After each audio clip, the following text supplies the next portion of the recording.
I'm Fernando Guerra, Professor and Director of the Center for the Study of Los Angeles at Loyola Marymount University and moderator of the Center's Urban Lecture Series.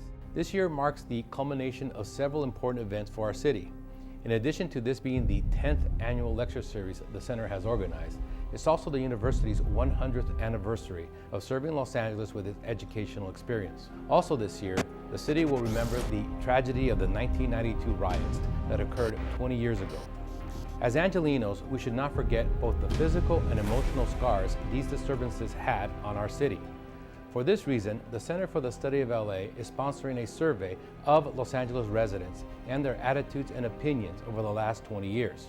This survey will assist our faculty, students, and policymakers to better understand Los Angeles. Since no picture is complete without looking at the past, present, and future, the topic of this year's lecture series is 20 years after the riots, where is LA now? Where we hear from several of the city's current leaders, as well as those running for mayor of Los Angeles in the 2013 election. The series is important for several reasons. It provides an interdisciplinary education to hundreds of students at Loyola Marymount University, and it brings together top government officials, business and community leaders, and students, and the general public to discuss pressing issues facing Los Angeles and solutions to the city's problems. We hope you enjoy today's panel. For more information about the Center for the Study of LA, its research studies, or upcoming panels, please visit our website at www.lmu.edu/CSLA.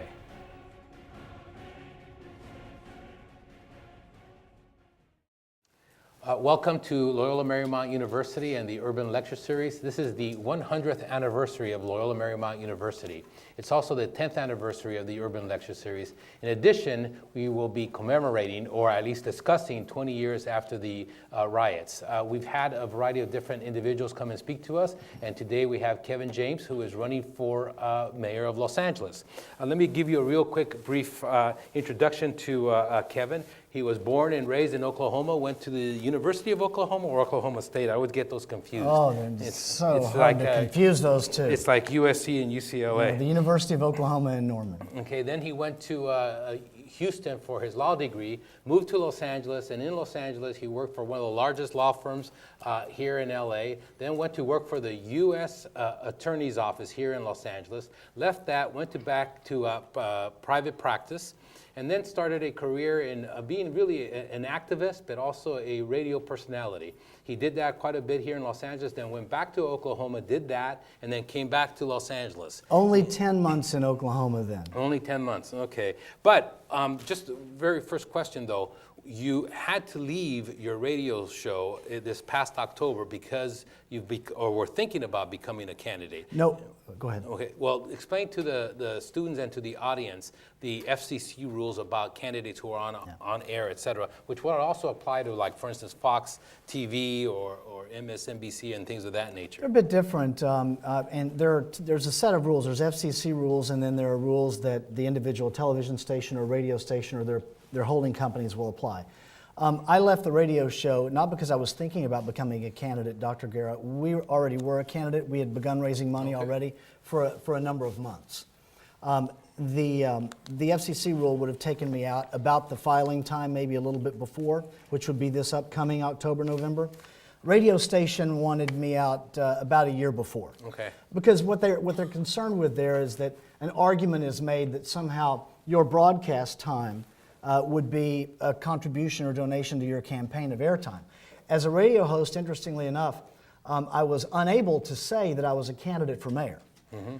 And I would run into listeners who listen to me regularly, and some well-known folks in town, and didn't know I was running for one reason or another. As months passed, they had heard it or read it, but never heard it on my show or indeed on my station. And so they kind of questioned whether, in fact, you were running or not because they hadn't heard it from you directly. They didn't know it. Right. Hey, so why are you running for mayor? Dr. Guerra, the city has been in what the Wall Street Journal has, I think, correctly called a decade of decline. I would argue that the decline in Los Angeles quite possibly has been longer than a decade. And we looked at this race, and I've covered the city quite closely for almost a decade through that decline. And we looked at the race, and we knew who was going to be in this field. And I was convinced, the people that I spoke to that were close to me in the decision-making process, we were convinced that no one in the field would be willing to make the tough decisions necessary to put our great city back on track. And I had spoken for years, not only about the problems, because you've started with my broadcasting career. I've had an interesting career along the way, and I think broadcasting is one of the interesting parts. I only did that because so many people know you from that. Sure. But you've done other things like the work on the attorney, et cetera. But that helps for name ID, all Right. kinds of things.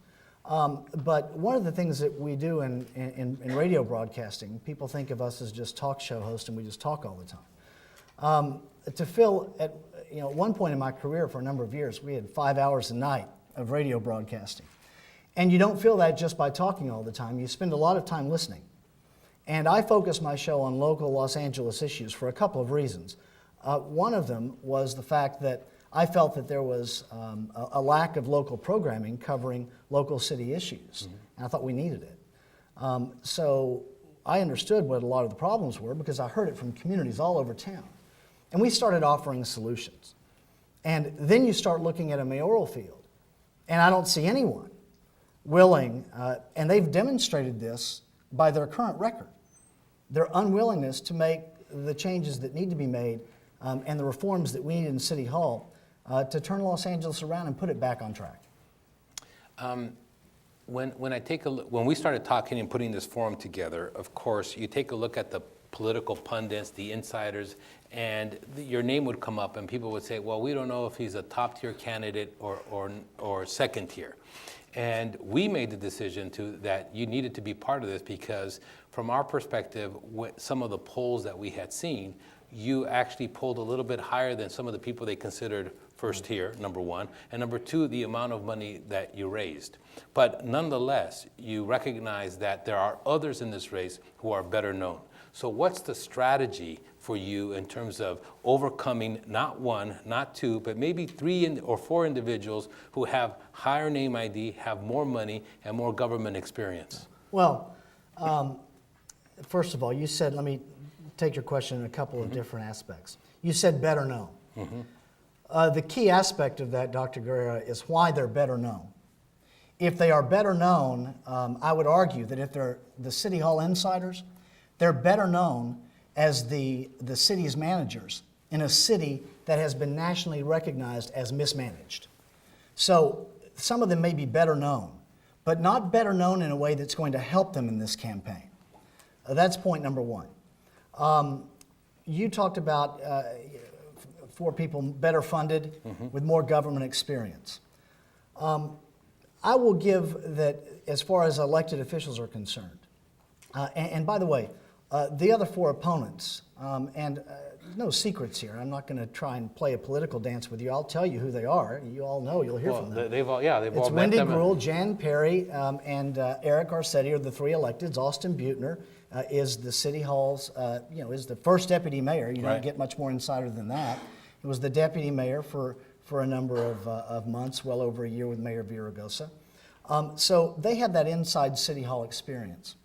And with that inside City Hall experience, I think, comes a very significant debt load that they bring to the decision-making process. A debt load that is in debt to special interests in this city that have resulted in what the Wall Street Journal has called the decade of decline.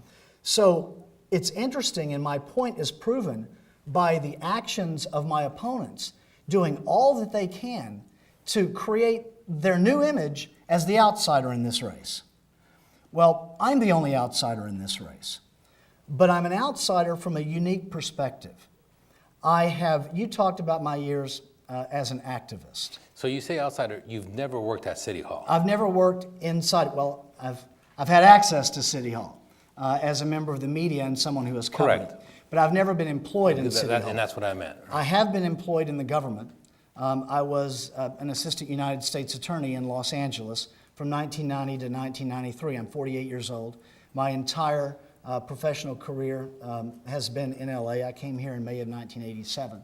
So let me stop you there for a Sure. second to explain to the students. There's a city attorney, there's the district attorney, there's the attorney general, and then there's the U.S. attorney. Correct. Explain very quickly the difference in what the U.S. attorney does as opposed to those other Okay. branches that I talked about. The United States Attorney is the chief prosecutor for the Department of Justice in Washington.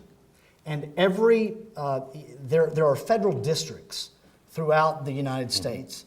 And some states have multiple districts depending upon size and population. For example, tonight in Los Angeles, we're sitting in the Central District of California. Even though we're in Southern California, because of the size of our district, it's the Central District. We have another large district to our south, which is the Southern District, and that's San Diego. So multiple districts in California. Some states, you'll only have the District of Nevada, which just takes up one state. You only have one district for some of the smaller populations. We prosecuted the federal crimes and represented the federal government in the U.S. Attorney's Office. The District Attorney's Office, and that's where you have a county district attorney. It's Steve Cooley, of course. There's a race going on right now to fill his seat. And they prosecute the felonies for state crimes. Then you have the City Attorney's Office. The City Attorney's Office, the City Attorney actually works, he's a city employee, he or she, and they work in City Hall. And their responsibility is not just to represent the City of Los Angeles in defending lawsuits against the city, but also to prosecute misdemeanor crimes in the City of LA. The District Attorney's Office will prosecute the felony crimes for all of the 88 cities in LA County.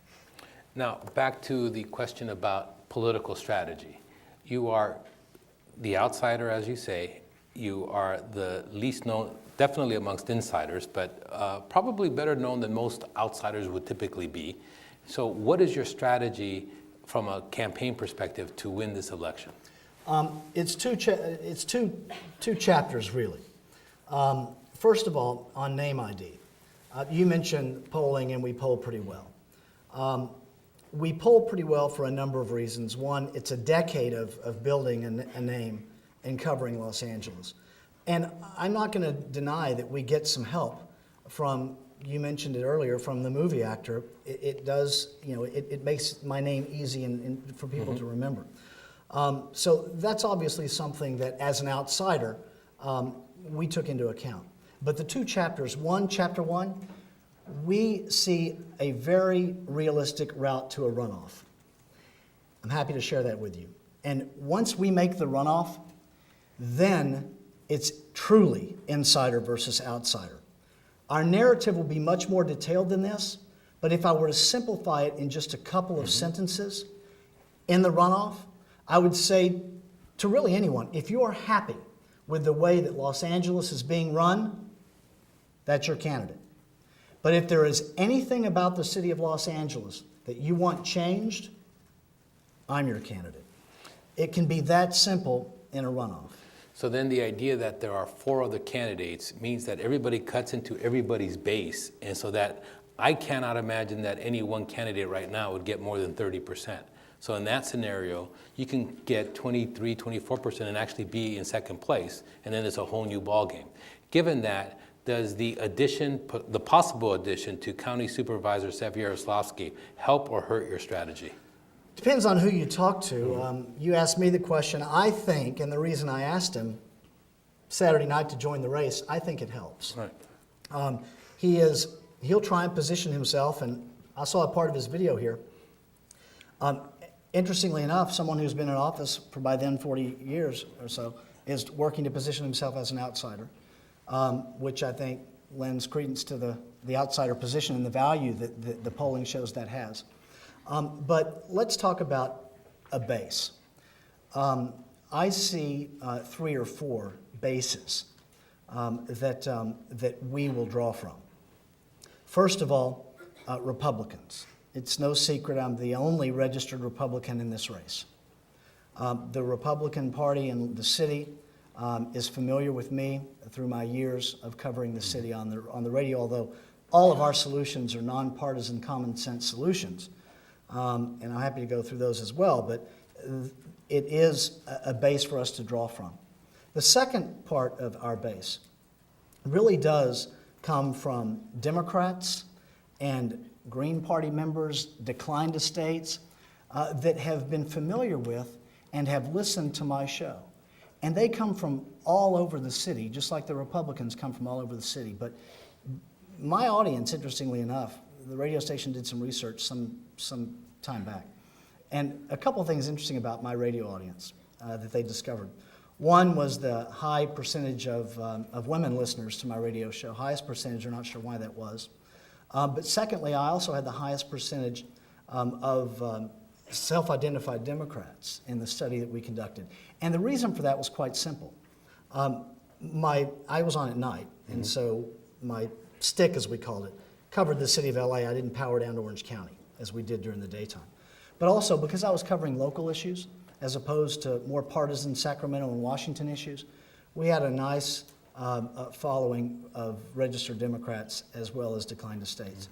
The third group that I would draw from, and interestingly enough, with the numbers you mentioned, the Downtown News said a few months ago about my candidacy. I think the Downtown News used the term pitchfork and torch voters. I don't know that that's necessarily that fair, but they are people that feel like they have been shut out by Los Angeles city government. People that, no matter who's on the ballot, are not going to vote for someone that has been a part of LA city government. And the Downtown News said, that might be 20 to 21% in this race, looking at prior historical citywide races. Now, I hope that's the case, because that gets us pretty close to 23 and 24 before we get to the other parts. So why are you a Republican? Well, I thought you might ask me that question, Dr. Guerra. I align much more so, fiscally and economically, with the Republican Party.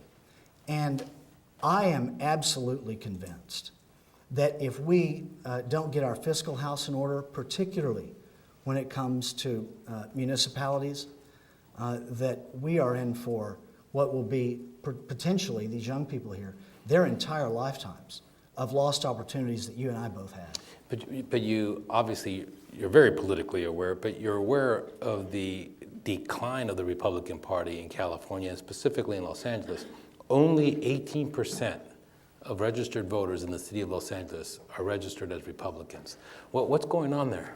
Let me, I think the Republican Party in California and LA County and in the city obviously have had some challenges. Let me paint the numbers for you a different way. Because to win an election like this, they don't count percentages. Right. They count votes. And Antonio Villaraigosa was elected in 2009 with less than 160,000 votes. Ladies and gentlemen, that was not the margin. That was the total. All right? And when you look at historic numbers of citywide races, unfortunately, because our race is in March, it's a low turnout race for an office this important. We have 300,000 just about registered Republicans in the city of LA. And if just the registered Republicans will show up, they have not had a candidate in a citywide race to vote for in a very long time since Mayor Reardon in the mayor's race that you've already interviewed, of course. So that's something that's new. And then when you add the Democrats that, I say one group that I'm not going to have to share. In my base, I'm not going to have to share my radio audience with any of my opponents. The people that have come to me voluntarily, night after night after night, for years upon years, they're going to vote for me no matter who else is in this race. And that is truly bipartisan support. And then you add, as I mentioned before, the people that feel shut out from City Hall. And Jim Newton wrote a piece about me last May, and he said, if Kevin James can cull together about 90,000 votes in a field of 5, he makes a runoff. Yeah, Jim Newton, to remind the students, is a columnist for the LA Times. I think he appears every Monday morning. He is every Monday.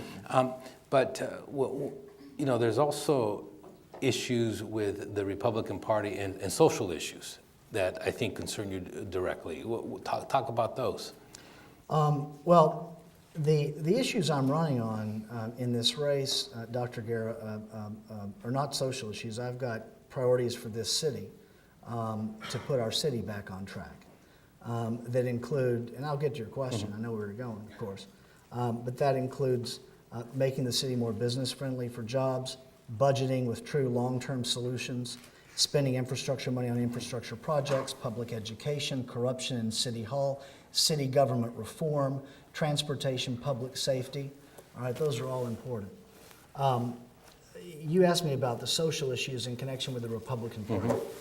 It's no secret I've announced in this race, I've always been, in my adult life, been public about my sexuality. I'm openly gay. I'm the only openly gay candidate in the race. A lot of onlys in this race. Yeah. I'm the only prosecutor in the field. Interestingly enough, I'm the only lawyer in the field, only radio broadcaster in the field with media experience, only Republican in the field, only openly gay candidate in the field.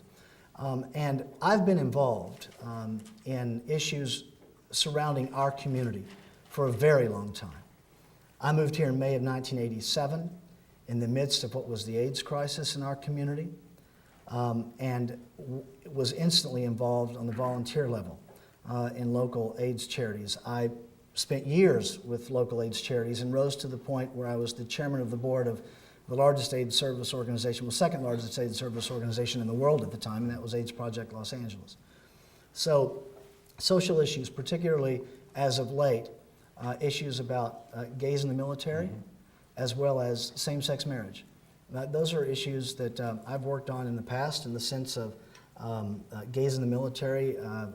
Very familiar with that issue back in 1992 when Bill Clinton was first inaugurated. And I mention this because I've seen over the years, as many people in our community have, the objection or the opposition that we've received in the political realm come from both political parties. Back in 1992, in Gays in the Military, the commission that was formed was Sam Nunn. He was a Democrat, of course. And talking about bringing it more current, talking about same-sex marriage. President Obama has still not come out in favor of same-sex marriage. Let me just be clear about this. So Yes. on many of the issues that we would consider that are significant to the gay, lesbian community, you would be on the side which most people would label as pro-gay or more progressive, et cetera, on those type of issues. Is there any issue which conventionally is considered pro-gay that you are against? No. No. Okay. No.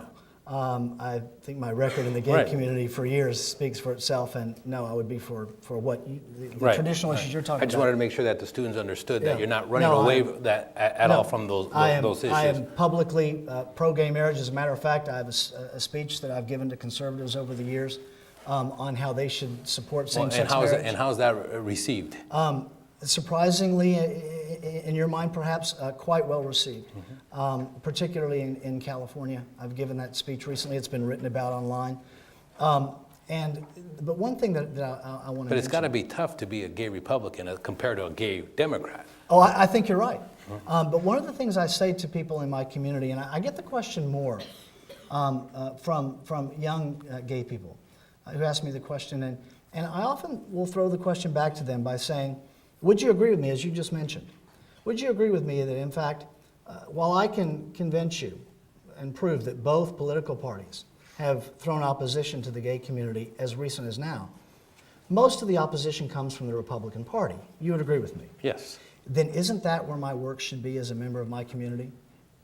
There's a logic to that, yeah. Okay. And that's the position that I take. Again, the issue is not lost on me, given the size of this office. Yeah.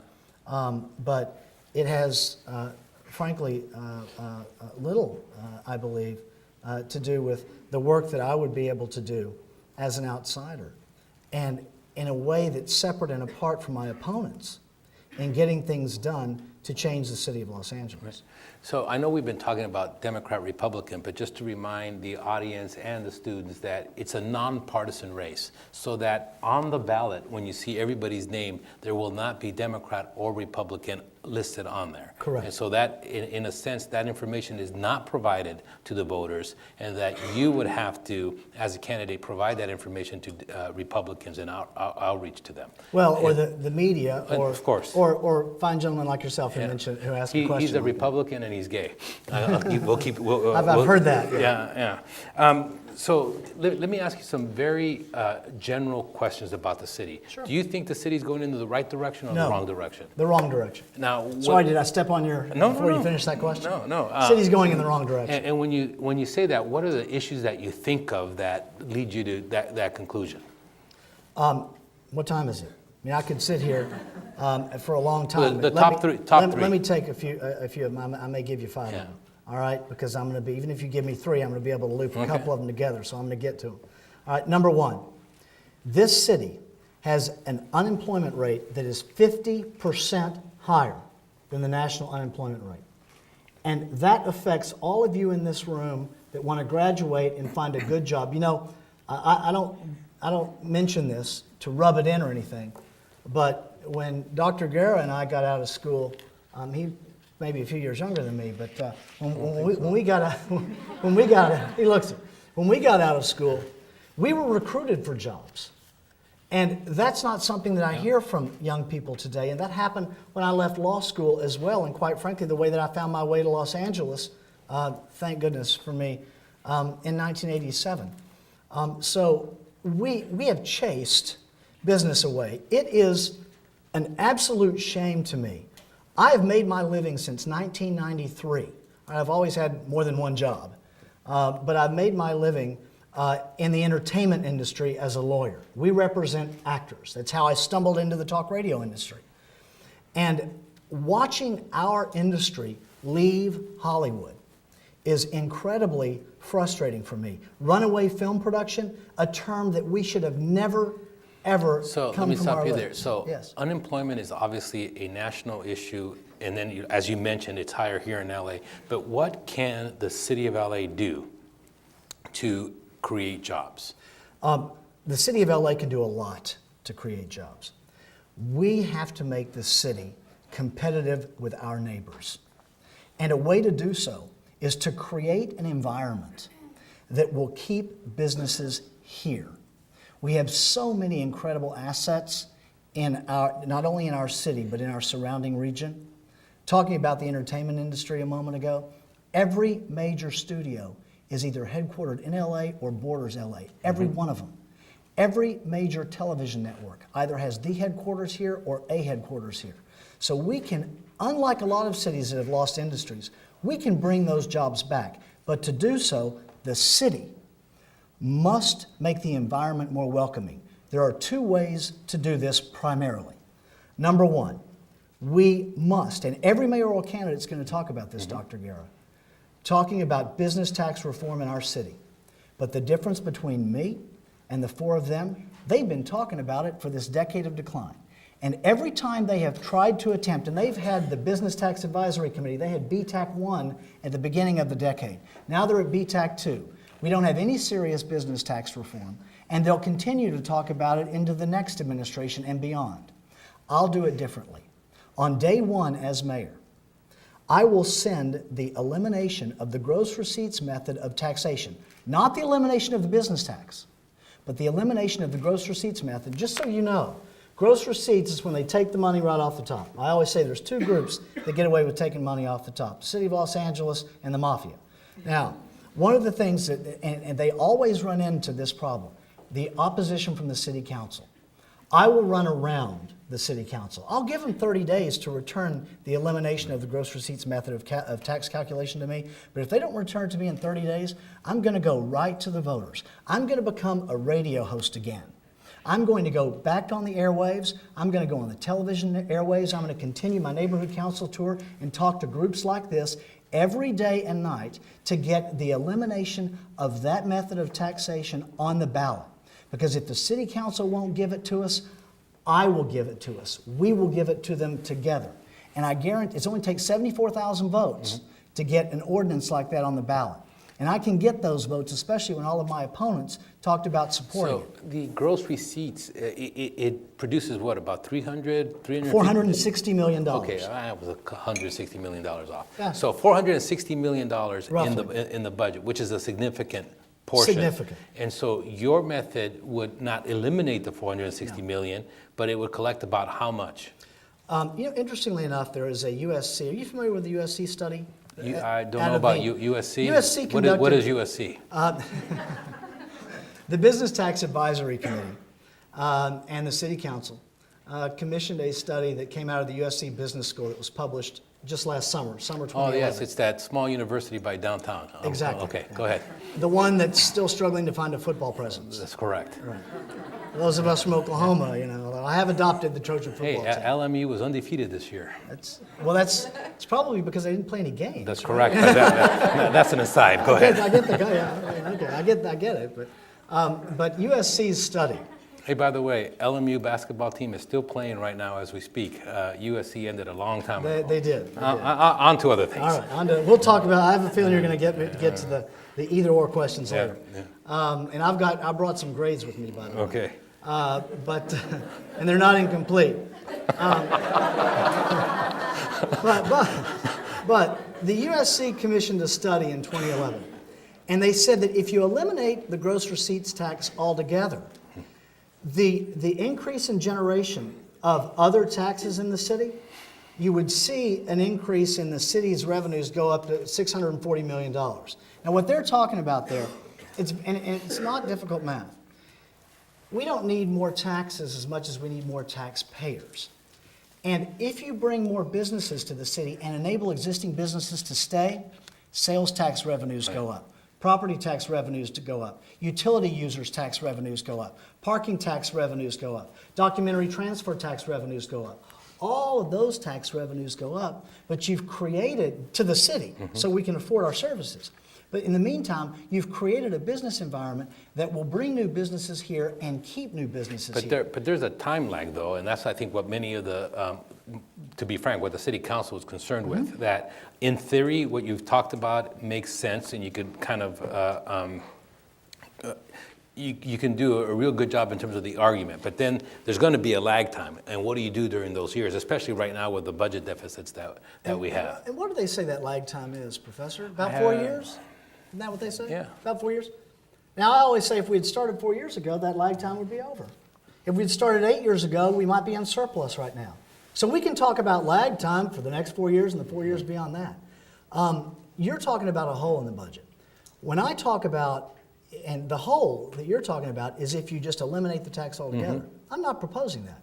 I'm proposing that we change the way of calculation so that it's fair and equitable across the board, equally to all businesses, small, medium, and large. Okay? Now, this might seem kind of mundane to some of the students when we're talking about gross receipt or whatever, but it's a very significant issue for the businesses in LA in terms of how they pay. It's not that businesses are saying we don't want to pay, it's how we pay, and then how that it disadvantages some and advantages others in terms of the way that tax is collected. It's unfair and inequitable. Now, let me ask you, what neighborhood do you live in? I live in Laurel Canyon. I didn't get to my second point about making the city more business friendly. Go ahead. One-stop shop for permitting. All right, we've got to bring everybody in one new department, the permitting department. I live in Laurel Canyon. How's that neighborhood doing? Why'd you choose that neighborhood? I love it. Well, you know, where I came from in Oklahoma, it's a pretty state, but it's pretty flat. And there's some, where I'm from, the Hollywood Hills are mountains, okay? And when I moved to Los Angeles, when I first came to Los Angeles, and I saw these foothills in the middle of this magnificent city, I said, I am going to live here. Someday in this magnificent city, I'm going to live in those hills because you can be in the second largest city with all that this city has to offer. And at night, I see the glow of Sunset Boulevard and I hear owls and crickets. And it's such a unique, special community. So I've lived there since 1992, the second house on the same street, and I love it. So if you had to move out of that neighborhood, what neighborhood would you move to? I would move to Hancock Park over at Irving and 6th Street, which is the mayoral residence. Ah, okay. That's a good answer. How about Westchester? I like Westchester. Yeah. I was at the Westchester Neighborhood Council recently, and we got a nice write-up in the patch regarding the issues that we covered. So we talked in the introduction about the riots, 1992. Were you in LA at that time? I was here. What do you remember about the riots? A lot. I was in the U.S. Attorney's office, And when I say I was in the U.S. Attorney's Office, my story is unique, Dr. Guerra. I was in the U.S. Attorney's Office, not in the office in general. I was in her office. The U.S. Attorney, who was Lourdes Baird at the time, she's retiring, senior status federal judge now. Senior status only and experience on the bench. An amazing lawyer, an amazing federal judge, and she was an amazing U.S. Attorney. And I was in her office that afternoon when the phone call came in. We were working on, we had certain cases, we had to get approval of the U.S. Attorney for resolution. And I was in her office going through a number of cases. And I remember that at that time it was just the two of us. And my recollection is the chief assistant U.S. attorney came in. It was Terry Bowers at the time. Came in and there was a phone call.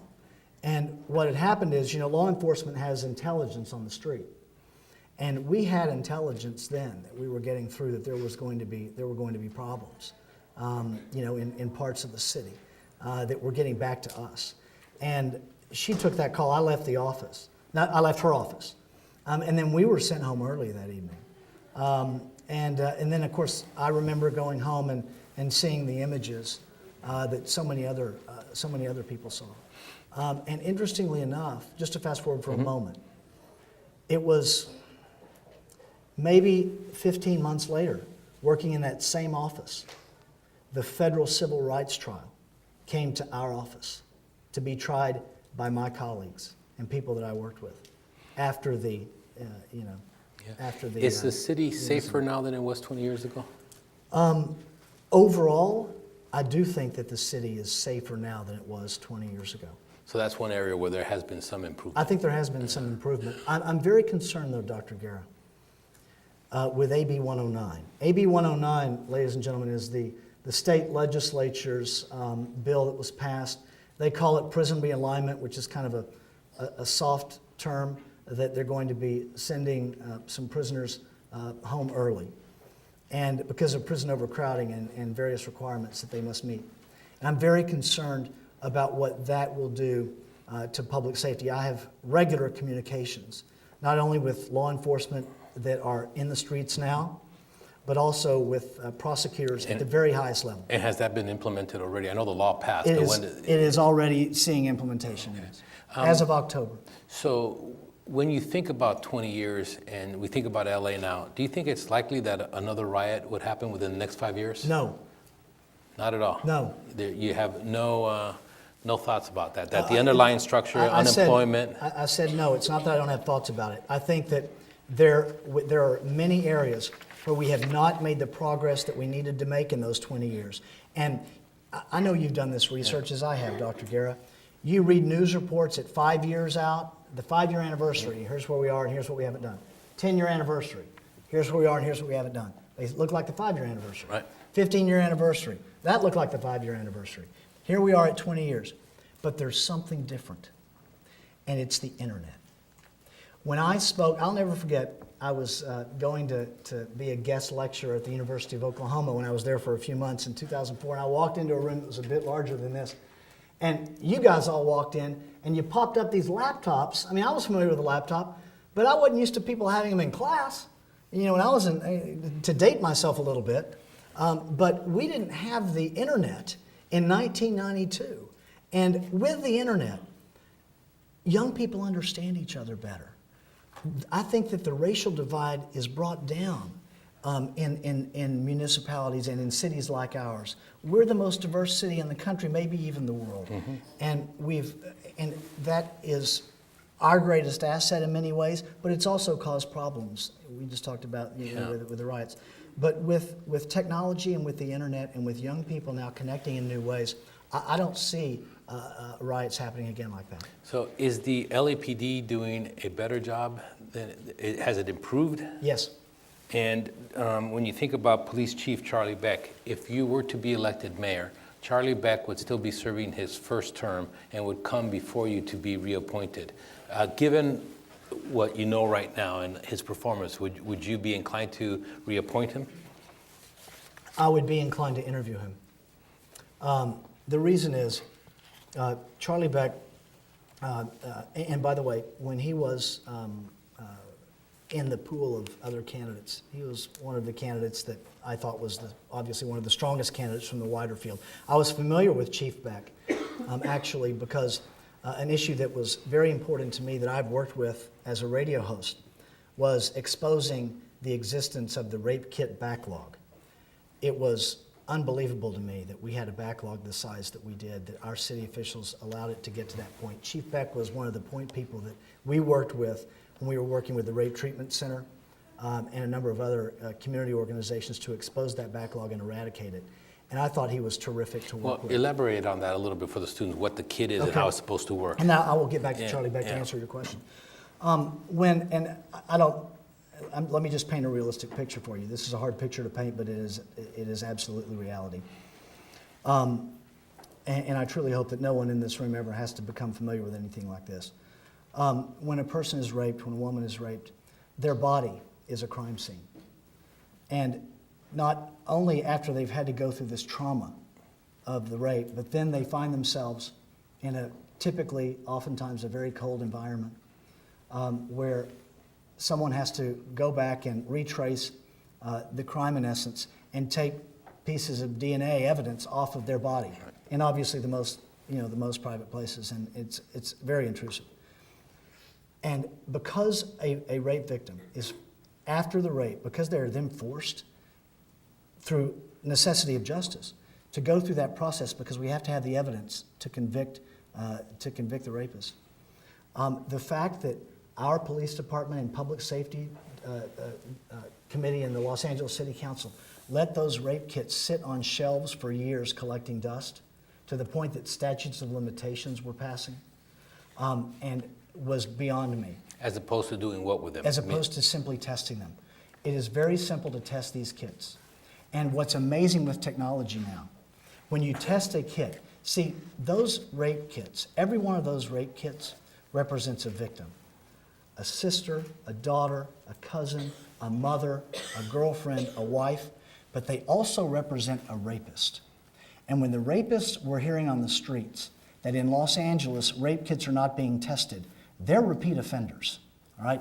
And they're gonna go back and rape again, especially if they feel like their kits are not being tested. And the reason these kits are so important with DNA testing now, when we arrest somebody, let's say we arrest a guy for breaking and entering, they're going to take his DNA and put it in the database. So if we take a DNA out of a rape kit and we get a hit, we know who that guy is. He may already be in prison, or he may be out on the street and on probation, and we know where he is. Boom, we know exactly who to get. And they allowed, Dr. Guerra, I don't know if you're aware of the number. They let this rape kit backlog grow and grow and grow. And when 7,100 sitting on the shelves of LA.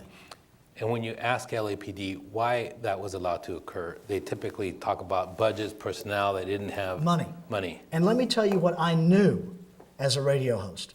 What happened with me, I was approached by a leader in a local community rape treatment organization, beside herself. They could not get response from the LAPD, the leadership at the LAPD, from the Los Angeles City Council, or from Mayor Villaraigosa. And they needed public pressure. And there was a woman who heard that there's a radio host in LA who is a pretty consistent critic of City Hall. And if you tell him about this, he's gonna publicize this, which we did.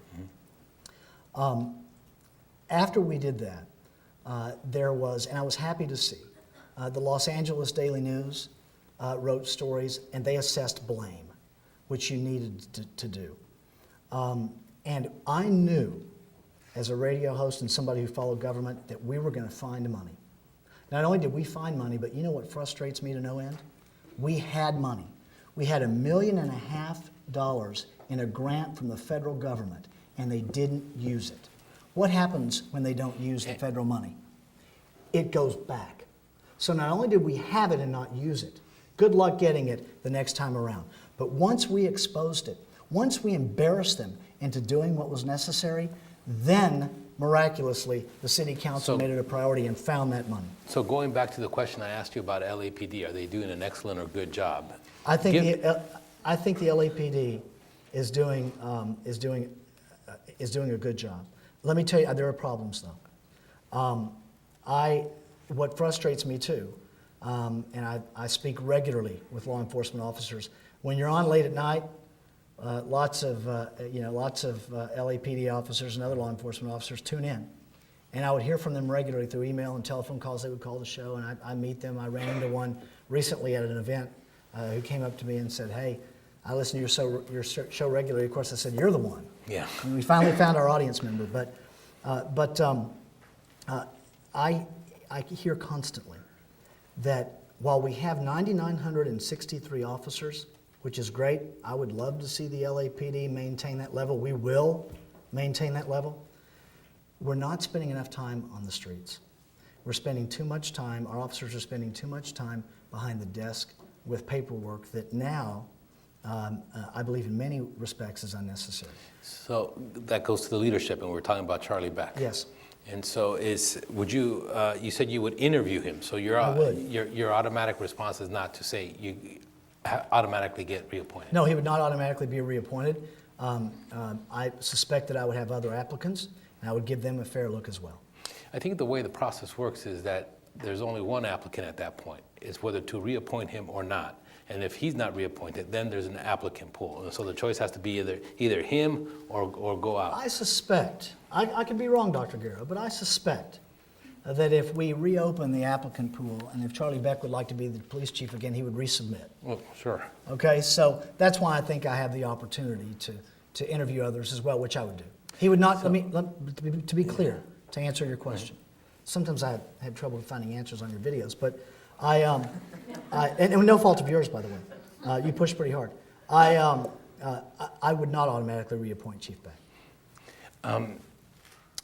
You elaborate a little bit about being a radio host and the role that I think journalism and the media should play in government. And the Steve Lopez's of the world, and others who do investigative reporting. Steve Lopez is great, by the way. And he's obviously a columnist in the Los Angeles Times. I think he appears on Mondays as well on page 2. I've had the pleasure of working with him on a stage recently in front of about 1,600 people. And so also the investigative reporting that led to the discussion about what happened in the city of Bell and Vernon and different things. So as a radio host, as a media person in terms of local news, how did you decide what stories to go after? How did you determine what was, because there are hundreds of stories out there. You're kidding. And you got to decide which one. What's the criteria? What was the process that you used to decide what you were going to focus on? Many of them. First of all, when I first started my talk radio career, I started out as a guest. Where you're sitting with a host and they drive the show and they know all the formatics. And then I was a regular guest, and then they let me fill in as a host. It's a very lonely feeling when you're sitting there with the microphone in front of you and the Los Angeles airwaves are there and it's only you. So two things. One, I needed to talk about something I knew a bit about, and I wanted to talk about something that I didn't think there was enough of. And I knew a bit about City Hall. I've always been a political junkie. I've been a talk radio junkie. I worked with City Hall as the chairperson of AIDS Project Los Angeles for years in a number of different areas. And so I saw opportunities with Los Angeles city government, and I knew that this city government was challenged in many ways. And I also knew that I had sources, and that those sources would make for very interesting broadcasting. And so I would choose stories. A lot of people look at radio hosts as choosing stories just from the newspaper. And you do have to cover a certain amount of the leading news. But what made my show unique was, one, my sources. I called them sources, informants, because I was an old prosecutor. Sources, informants, general busybodies, and know-it-alls. And you have a bit of that. But I found another richness in the city for content. I worked on a number of various campaigns, you may get to that, in various capacities, just because of my interest. And I discovered the new neighborhood council system in Los Angeles. And I started going to regular neighborhood council meetings around the city, because if you want to find out what's really going on in the diverse neighborhoods in this city, it's not going to be necessarily in the LA Times or the Los Angeles Daily News with the fine work they do. You're going to find the real information and some of what's really going on in the meeting rooms and the hallways outside in those neighborhood councils. And so not only is that an incredible education on the city of Los Angeles, but it's also was a wealth of content that was different than anybody else had.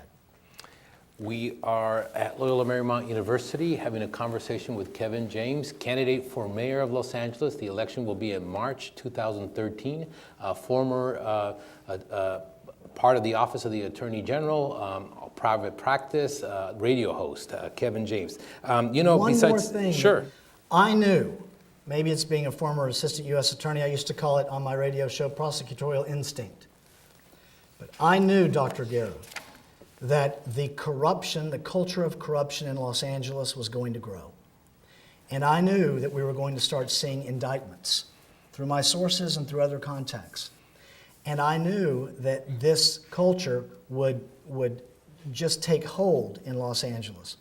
And when you have a mayor that was not minding the store as he should have, you start to see departments, and this is shocking to have to admit, but for the television audience, for your benefit, and for the people in our audience tonight, it is a sad statement that we have, as part of their agenda, our federal grand jury, ladies and gentlemen, as part of their agenda is investigating various departments of our city government. We know that's happening because there have been indictments. The Wall Street Journal just published a University of Illinois study that said that the Los Angeles region is the second most corrupt government and group of governments in the nation. Now, Who's number one? Chicago. Chicago. But that's a key question.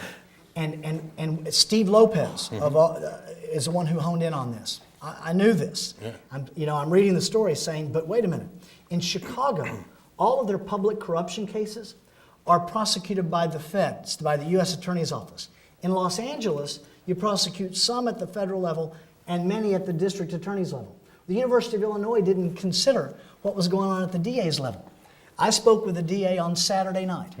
He told me, and Steve Lopez said on KABC radio in the last couple of weeks, that he got statistics from the district attorney, and Steve Lopez is going to write the piece. It's coming out soon, I'm sure. That when you add what's going on with the district attorney prosecutions, unfortunately for us, Los Angeles is the most corrupt city government in the nation, and I'm running against those 4 city government members. So we're number one, huh? Unfortunately, yes. Yeah, but it's kind of hard when you think about 3 of the last 4 governors from Illinois are in prison right now. And so that's a pretty corrupt situation. It's a pretty corrupt situation. But that's not something we need to aspire to. Yeah. Definitely not. As hard as they might be trying. Yeah. So the election for mayor will be March 2013. March 5th. Put it on your calendar. March 5th. Tuesday, March 5th, 2013. But before that, we're going to have a November election where we will be voting for president and all kinds of other statewide issues and congressional, state assembly, et cetera. On the November ballot, there are going to be a variety of different initiatives. Currently, there's a discussion by Governor Brown about an initiative that would tax the wealthy to a greater degree. I don't want to go into greater details, but are you going to vote for that initiative? I'm not going to vote for that initiative. Why not? I believe that in California, our voters are taxed out in many ways. And there's no credibility from our taxing authorities. And this is a very important point that I want to make because it relates to people always in California, they want to find ways, how can we get the voters to pass this tax? Well, I've got the answer for them, all right? But the way they're doing it is not the right way. And if you tax the wealthy, they are the most able to pick up and move to Texas or Florida, or move their identity to Texas or Florida and use some federal loophole, and we are going to lose that tax base altogether. I'm very concerned about that. It sends a message that California continues to be the highest tax state. We're bad for business, we're bad for jobs, don't bother coming here. That's the message it sends. Now, interestingly enough, and I can't remember if it was Warren Olney or Frank Stolz at KPCC, but one of my radio colleagues was interviewing a fellow I know pretty well, the mayor of Oklahoma City. Mick Cornett was on my show every week when I was in Oklahoma City for a few months. And they said, Mayor Cornett, they were interested in him because Oklahoma City has the highest per capita growth rate for young people moving in of any city in the country, and their unemployment's very low, but he's been able to pass steady tax increases. So they're like, how do you pull this off? Oklahoma, very Republican, very conservative, but your voters are voting for tax increases. He said two things. He said, number one, it's a one-year tax increase, and it's renewed on the ballot every year. So if we squander the money somehow, they just vote no the next year. Point number two, we're honest with the taxpayers and the voters about what we spend the money on. We don't have either one of those benefits in California, Dr. Guerra. We lie or we misrepresent or we're uninformed about what our taxes are. And you're going to get to one in a minute. Yeah. That exact problem is happening. Well, let me get to those. Okay. Measure R. There's the one, bingo. Okay. Measure R is a countywide half-cent sales tax that is providing money for transportation, light rail, subway, etc. There's talk about extending, not increasing, but extending the number of years. Mm-hmm. Would you support that? No. Why not? You say there's talk about increasing. Notice, not to put you on the spot here, doctor. I have tenure. Go ahead and put me on the spot. Right. That's fine. The doctor talks about, very carefully, not increasing but extending. Right. Not increasing but extending. Right. You're putting a new tax on the ballot in the eyes of the taxpayers. Oh, no, it's definitely a new tax. Right. That's right. And what you're telling them now is that when we went to you in 2008 on Measure R, and we told you that we needed that money and that this is what the money was for and this was all we needed, we were wrong again. So we're going to need more money and we're going to need it for a longer period of time. And the taxpayer is going to say, we just voted for that. Yeah, why are you coming to us again? I'm not sure that the and proponents will you come to us another time? Yeah, I mean, for instance, if you are mayor, you will be on the MTA board along with 3 other appointees. My appointees. Right, and there's 13 members of that board. You will have 4. Would I love to have that? Would I love to have those tax revenues? Absolutely. Is that the best way to get them? Definitely not. Okay. What about discussion by the LA Unified School District initiative that would call for an additional either $100 to $270 a year parcel tax? Now I know I'm striking out with you here, doctor, because you agreed with one of my. Oh, I heard you agreed with Austin Buettner when he said yes to all these taxes, and you're yes. Well, I'm a high spend liberal. Okay. Well, let me tell you why. And I had a very candid meeting with Dr. Daisy, who's the superintendent of the LAUSD. He asked me a question about this. He says, Kevin, you have a sizable radio audience. You can take the temperature of people. What's going to happen with my parcel tax? Did you say 270, by the way? Yeah. Do you know it's not 270 anymore? And what is it? It's what, today's Tuesday? Mm-hmm. It's 298. Okay. Okay? So it keeps going. It was 210, it was 110, then 210. Mm-hmm. Do you know, Dr. Guerra, that they tried this parcel tax 2 years ago? Correct. It was a third. Right. You know what the answer was? No. No. So that makes sense to me. They said no at 110, so let's triple it. But to be fair, it requires a 2/3 vote. Sure. And so 60-some-odd% of the voters said that it should pass, but it needs 67%. Yeah. Let me tell you what I told Dr. Daisy as to why it's not going to pass. Whether the district likes it or not, the voters in Los Angeles, whether they want to or not, they see, and I have a number of problems with the parcel tax in general, but I'm talking about this one with the LAUSD. I know the importance of public education as one of our key priorities, and I will tell you this, it is virtually impossible for us to bring companies back to Los Angeles when we don't have a public school system that these employees are willing to put their kids into, okay? So I understand the importance of public education in Los Angeles. Yeah, but LA Unified School just won the California Academic Decathlon. That's true. And it's not the first time. And it won't be the last. Right. There are amazing schools in our district. We have a large, diverse district, but our graduation rate continues on the decline. Yeah. Our truancy rate continues to rise. The problem with the parcel tax is the PR nature of the parcel tax.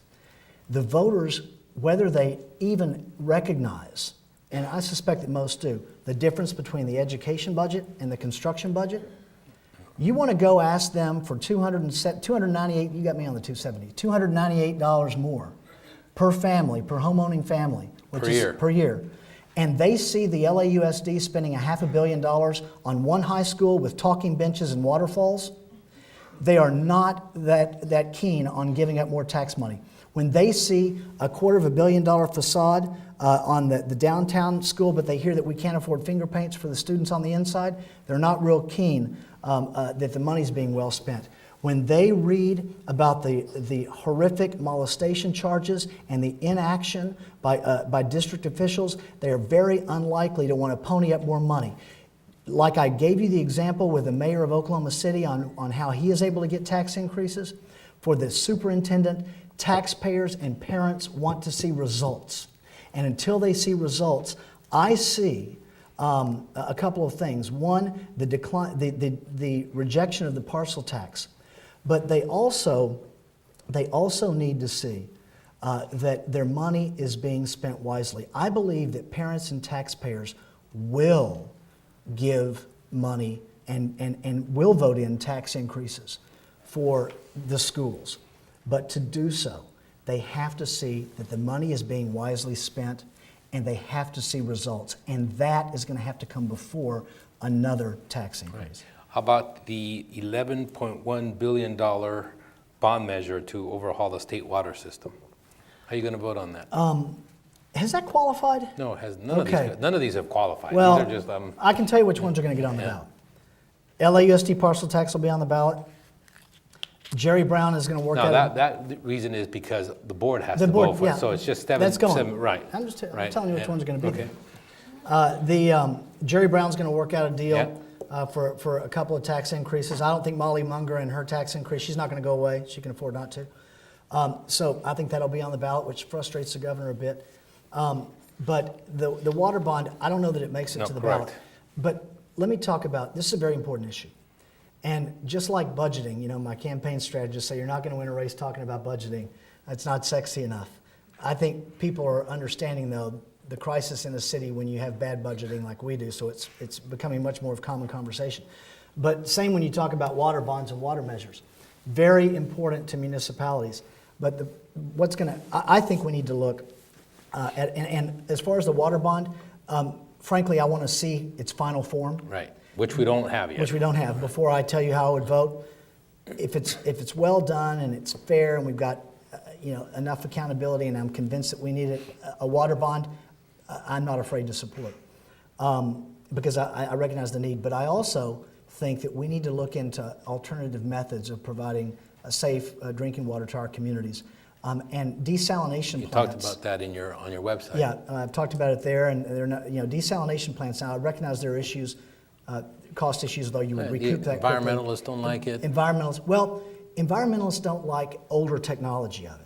But just with any other technology, as time passes and technologies advance, there are ways to solve some of their concerns. Yeah, and then there's energy concerns as well. The energy concerns, although, same thing with technology. And we're starting to see now municipalities that are bringing in new types of desalination plants that they're able to get support for. So I think that technology is moving in the right direction there.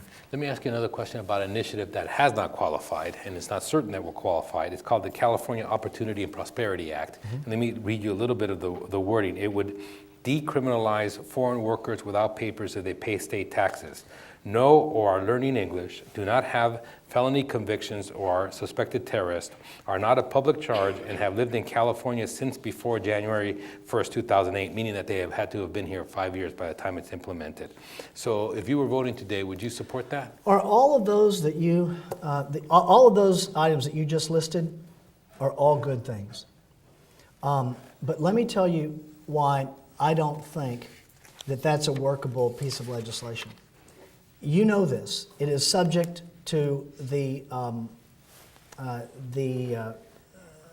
mood of the federal government. That's right. And people that are in this country illegally know that. They're aware of that. And the organizations that work with them will inform them of that. And I believe that if they think that by submitting their identity and their names and their tax money, that they are increasing the opportunity that they could possibly be deported, they're not going to go for that either. So you're thinking it's impractical when it I'm gets down thinking to implementation. I think it's impractical, but I recognize there are good things in there. I love the fact that we can find ways for this working population to contribute to the tax base. And I know that they've got some numbers on that, 300 and some million or something Right, like 325 that. million, right. And so, and I also recognize that we are not in a circumstance where, and I recognizing the difference between legal immigration, which we need more of and it needs to be easier, and illegal immigration, which we have to deal with on a number of different levels. The feds have the lead on that, obviously. But there is what also I think is interesting about that piece of legislation is the mood of establishing what appears to be a realistic, workable guest worker program. Mm-hmm. There's another problem there, though, and it's whether I thought it was a 4-year timeline. You said it was a 5-year. I think it's okay. 5 years. Well, whatever. It's very difficult when people are here, when they're in the country illegally, establishing that timeline. And how are we going to do that? And because I am very familiar with a number of organizations that are very concerned about illegal immigration.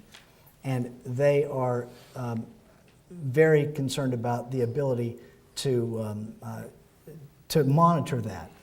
And they're not the only, both sides of the aisle are concerned about that and whether or not it's practical. So if you were to become mayor of Los Angeles, you would become mayor of the city with the largest number of undocumented immigrants. Close to over 20% of residents of LA are undocumented. You see and hear varying numbers. Mm-hmm. Mm-hmm. But what would be, how do you govern a city like that? How do you approach that? What's your general approach to a city that is so highly undocumented? Well, my priorities remain the same. My priorities for job creation and for budgeting and for infrastructure, for education, for ending corruption, for city hall reform, transportation, public safety, they all remain the same for everyone that resides in the city of Los Angeles. What I can't do, Dr. Guerra, is I can't violate federal law as a sworn officer.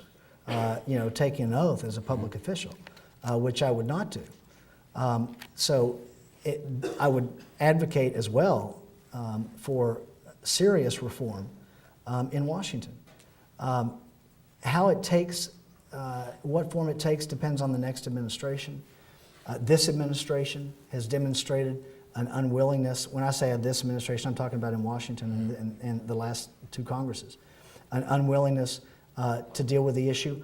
I believe in many ways, Dr. Guerra, that in Washington they like to keep it a political issue, and that's too bad. It's too bad for our community, it's too bad for our city, and it's too bad for lots of hardworking people that have been here a long time. And it's also too bad for people that have come to this country legally and followed the laws. One of the things that I've done over the years, not sure if you noticed this in research or not, but as a lawyer, we have the opportunity to do what they call pro bono work, which basically means free. But you do, I love pro bono work. I've done quite a bit of it over the years. And I have been a pro bono attorney for immigration and workshops that have been hosted by the National Association of Latino elected and appointed officials. Because I believe that for people that work so hard to come to our country legally and love this country, let's help them through what is a morass of very difficult to understand immigration laws. So are you willing to spend city funds on trying to continue that work? Oh, absolutely. Okay. But let me tell you something. We have to, it's easy to sit here as a candidate and talking about spending city funds on this and that and the other. When you are the mayor and you're talking about spending city funds for this, that, and the other, it gets more difficult. But I do think that there is a place. I know that the city is part sponsor of that right now. Right. The mayor does that through his own office, and I would continue to do so. So we talked earlier about having to grade certain individuals. The typical academic scale from A through F, with A being excellent, and of course F meaning I never failure. saw anything besides an A, Dr. Guerra. Yeah. I'm just kidding. LA Mayor Antonio Villaraigosa, what grade would you give him? That would not be an A. What's my scale? A, B, C, D, F? F. You give him an F? Yes. Why is that? You don't think he's not turned in any assignments? He's not completed anything? Well, wait a minute. As I understand the grading scale, a 55 is an F, right? Mm-hmm. Okay. So a 55 is more than half. I don't think he's gotten more than half right. So that still qualifies as an F. When you look at a city that has the kind of unemployment that we do, that has a mayor that is willing to brazenly accept the free tickets that he received and the scandal that he knew was brewing, and then went and raised money from the same people that gave him the tickets to create a legal defense fund. A mayor that is out of the city, it seems, more than in the city. A mayor that, if you look at his calendar, as the LA Weekly did, to determine how often he met with his department heads, it is no surprise that we have so many city departments that are under federal grand jury investigation right now. And to have the city that is now the second, maybe the first, most corrupt city government in the nation, I don't know how you give that mayor, who, by the way, incomplete, I heard that, he's been in office for 7 years. He's got a great smile. Okay, I give him an A for his smile. All right, Governor. But we didn't elect a smile. All right, and our city is at a time in crisis now, and that crisis could have been alleviated, and it wasn't. And now he wasn't the only person. You're going to get to the city council; they get an F as well. I've got a whole nother one on that. All right, Jerry Brown, Governor Jerry Brown. A, B, C, D, E, or F? Interesting. No E, what am I talking about? E for effort. Yeah, maybe. Hey, I would give Jerry Brown a C. And I'll tell you why. I'm frustrated with him over what he's trying to do with the tax increases. So that results in low marks for him. And I'm frustrated with him in the way that he's handled the budget, and he wants to do it on the backs of kids in schools. And that frustrates me, instead of on other places where he's got room. Now, that said, he gets high marks for what he recognized early on as reform in the community redevelopment agency area. You've talked about this in prior lectures. Mm-hmm. This is worth a lecture series of it on its own. Absolutely. And maybe there's room to have one when we decide what we're going to do in the city of Los Angeles. Jerry Brown attempted it. I've been calling on my show for years for reform of community redevelopment agencies because of But he didn't reform them, he just eliminated them. He did. I was calling for reform. What happened was he eliminated them, and then the legislature stepped in and said, no, we're not going to do that. We're going to pass this bill. It's a little different. And they both ended up in a court challenge, and of course the court threw it out, and his elimination stood. So the end game was through the courts. And now cities have been left with trying to reform themselves. So you're in favor of what Governor Brown has done with redevelopment agencies? Yes, for two reasons. One, redevelopment agencies had gotten to the point, and I believe that redevelopment agencies were created with the right intent, and there are great redevelopment projects that you can find in every city in the state. But what had taken hold over the years, Dr. Guerra, is these big-time developers figured out that if you donate some money to these city councils, not just in LA, but in other cities in Glendale and other communities like that, that you can buy eminent domain, basically. We saw eminent domain abuse rampant, and Jerry Brown knew it. We saw corruption in the community redevelopment agencies, and Jerry Brown knew it. Perfect example of not, let me put corruption aside and eminent domain abuse aside, but let me give you an example of the PR problem that community redevelopment agencies had. One of the richest men in Los Angeles, a true gem for our city, a huge philanthropist, Eli Broad, has done amazing things for our city. And there's a Broad Museum downtown, and $52 million of redevelopment money was handed over there for the parking garage, for a parking garage. Now, I don't know Eli Broad, but I know philanthropists like Eli Broad that love their community like I believe Eli Broad loves LA.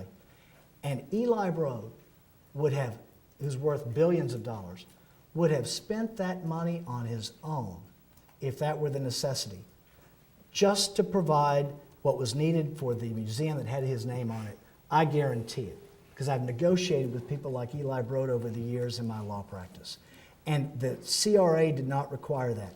Now, the Sacramento Bee did some research on community redevelopment money, and they determined, they say $52 million for one parking garage in downtown LA for a billionaire's museum. And let's look and see how much CRA money Watts has had. The museum is going to belong to the county and Understood. to the community of Los Angeles. It's got his name on it. Sure. And this for a has man, got Amundson's name on it here, and True. we have Roski Hall down the hall, and et and they're cetera. all great people Yeah. for our community, but you're making my point that their name is important. And their name is that important to them. That's why I believe that money would have come from Broad for that But parking don't you garage. believe there's a role in government, whether it's local, county, et cetera, to build cultural institutions Sure. and to create the Sure. cultural environment for the city? Absolutely. So, but my concern where I wasn't able to get quite yet was the study that they did when they look at the money, the redevelopment money that was not spent in Watts, when you compare the redevelopment money that was spent at the Broad Museum. And then you saw what was wrong with the community redevelopment agencies. It did not become community redevelopment, it became developer redevelopment. But I would say that the money that was spent for this museum, or the parking garage for this museum, wasn't taken from Watts necessarily, because there was over $1 billion still within the CRA that could have been spent in Watts. And I'm not saying it was. I'm not saying. I'm simply drawing the comparison that was drawn by the Sacramento Bee when they looked at the money that was spent in Watts compared to this dollar amount that was spent downtown. Let's get back to our grading. President Obama. Oh, President Obama. It's a tougher grade. You can't get, he's in his first term. I've heard people say. Give him a midterm grade. Oh, no, his midterm, yeah, midterm grades. I would say C minus, because. So tough grader, an F, a C, and a C minus so far. Okay. 2 Fs. You haven't got to city council yet. Oh, that's right, city council, an F. Yeah, don't forget them. Yeah. All right. But with Barack Obama, a C minus for a number of different reasons. That Yeah. Charlie Beck, police chief. Chief Beck, I would give mid to low marks, and the reason What is is that? C, that's C a minus? C minus. Okay. And let me just qualify that. He came in with the support of rank and file, which I think is critically important. And I think over some time he's squandered some of that, lost some of that. So I would say C minus, but I'm optimistic about Chief Beck. We disagree on a number of things, but again, I think there are a number of things that the department has Sheriff done. Lee Baca. Same grade right now because of there's turmoil No one's going to take your class. I mean, it's like involved in his leadership with the prisons and things. So I would give him a same grade C minus. But they're all, at least he passed. Yeah, Superintendent John Daisy. By the way, a C minus here at LMU is not like Oklahoma. It doesn't pass you. Really? Yeah. Easy now. Okay, on Oklahoma then. Superintendent Daisy would have gotten higher marks. I think that it's hard to say because he's been here, I'm not even sure a year yet. He walked into what he knew was a tough job, but even he wouldn't know what he was entirely walking into. Do you think he handled the Miramonte? That was the problem. I think he handled it pretty well. let me tell you where the mistake was Okay. made. I believe that the parents should have been notified. And let me tell you why. Very simple. I know that he had law enforcement telling him that we need to When we your need to protect the lawyers and your sanctity. people tell you you can't do that. Yeah, well, you're trying to protect the sanctity of an investigation. As a former prosecutor, I understand that. And let me tell you something, ladies and gentlemen. When you know that 8-year-old, anybody, but students like this, ingested semen, then those kids have to be taken to, I'm no doctor, but I can tell you, those kids have to be taken to the doctor and they need to be tested. And when you don't tell the parents, such that those tests don't take place in time, That took a priority over what he was told, in my opinion, by the LAPD, and I think that was a mistake. Let me ask you a football question. Thank you. Do you support or oppose the building of the football stadium downtown? Farmers Field. Farmers Field, yes. I am the only mayoral candidate that does not universally support Farmers Field. I refuse to put the risk of a football stadium and cost overruns on the back of the Los Angeles taxpayer. Wait a minute.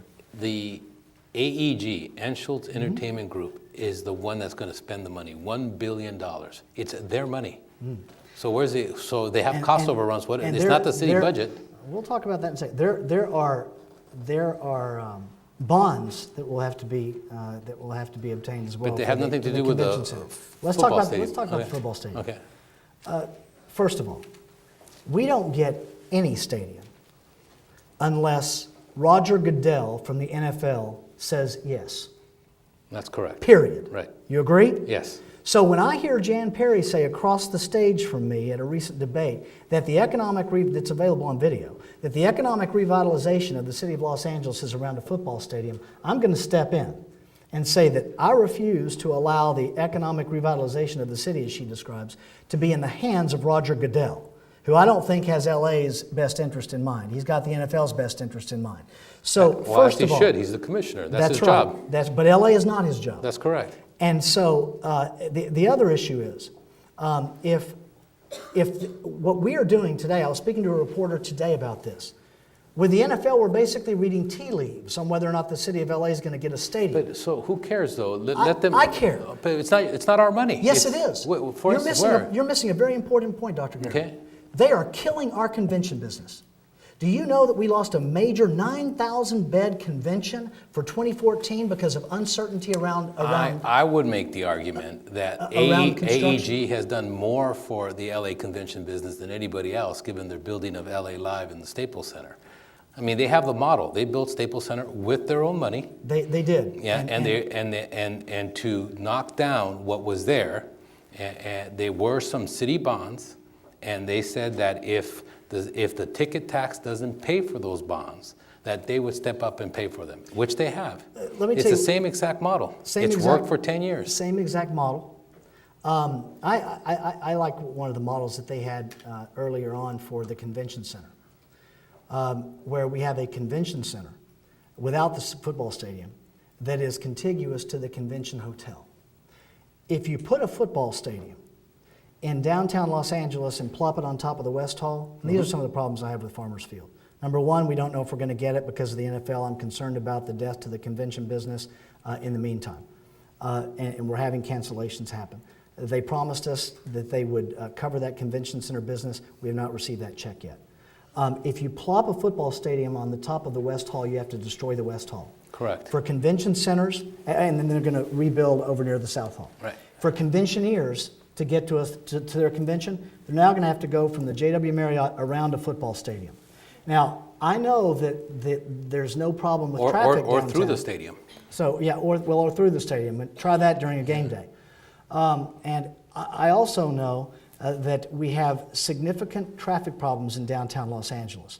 We're going to have a 3-week auto show. The auto show takes the convention center for the entire month of November when you include build up and build down. So we're going to have a 3-week auto show. The Lakers play in November.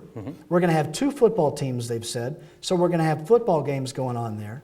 And I seem to be the only person, maybe it's because I'm from Oklahoma and football is near and dear to my heart. I'm a huge Oklahoma Sooner fan. I'm a huge Trojan football fan. I love the Dallas Cowboys. And I would love to see the Rams here, but and any other team that comes to Los Angeles. But we can get football in Southern California, and it can go to the city of industry with zero risk to the taxpayers. What I'm concerned about too is actually that stadium's going to require more tax. Not from the city of Los Angeles. Oh no, but okay. And I'm running for mayor of LA.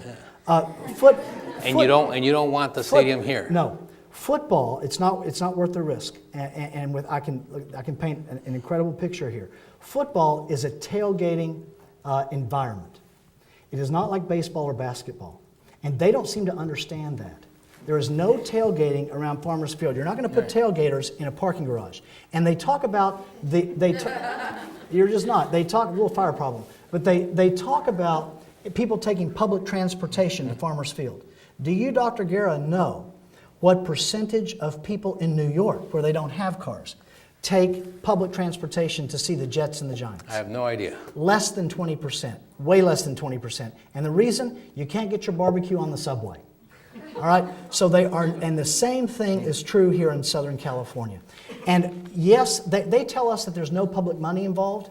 They already took $1 million of federal block grant money that was supposed to go to Skid Row. And Steve Lopez, who you like, wrote about this. And Austin Butner and Jan Perry took that $1 million from Skid Row and gave it to Gensler Architecture so they could decorate their offices. But that has nothing to do with football. Yes, it does. Gensler is the firm that got the architecture bid for the stadium. Oh, okay. All right? And I'll tell you something else. Let me paint a picture for you. You talk about how they've guaranteed this and they've guaranteed that. All right? I don't think that Phil Anschutz became a multi-billionaire by covering the backsides of municipalities. But I will tell you this. Imagine a scenario where we have our convention center is halfway torn down. We got a half-built stadium. And there are cost overruns, and we're looking for support, and there's some sort of problem with the deal. Who knows what it could be with this current council? Even Jim Newton at the Los Angeles Times said he doesn't trust city government, this current city government, to be able to enter into a good enough deal. There I am sitting there as mayor of LA with a half torn down convention center, a half built stadium, and cost overruns, and I'm in litigation with a billionaire in Denver. That's not the condition. That's not the situation we want.